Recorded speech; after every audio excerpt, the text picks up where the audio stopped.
প্রতিষ্ঠা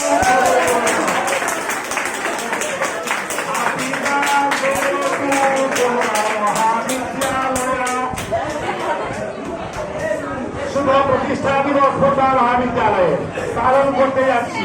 সকল ছাত্র ছাত্রী, অধ্যাপক অধ্যাপিকা, ছাত্র ছাত্রীদেরকে নিয়ে আমরা খুব আনন্দিত, উৎফুল্লিত এবং এই মুহূর্তটি আমাদের পক্ষে স্মরণীয় হয়ে থাকবে। এই জন্য সকলকে আমি কলেজের পক্ষ থেকে স্বাগত জানাই, কৃতজ্ঞতা জানাই।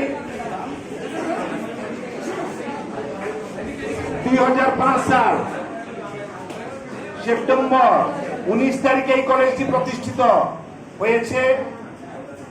আজকে আমরা 2024 সাল সেপ্টেম্বর 19-এ আসে পৌঁছে গেছি, পদার্পণ করছি। এই কলেজের জন্মলগ্ন থেকে যারা ছিলেন তাদেরকে অনুরোধ করব তারা 2-4 মিনিটে আমাদেরকে এই কলেজের সম্পর্কে, জন্মলগ্নের সেই প্রতিষ্ঠা দিবস সম্পর্কে কিছু বলবেন এবং তারপরে আমরা এই ক্ষুদ্র অনুষ্ঠানটি শেষ করব। আমি অনুরোধ করব আমাদের কলেজের বড়বাবু যিনি জন্মলগ্ন থেকে ছিলেন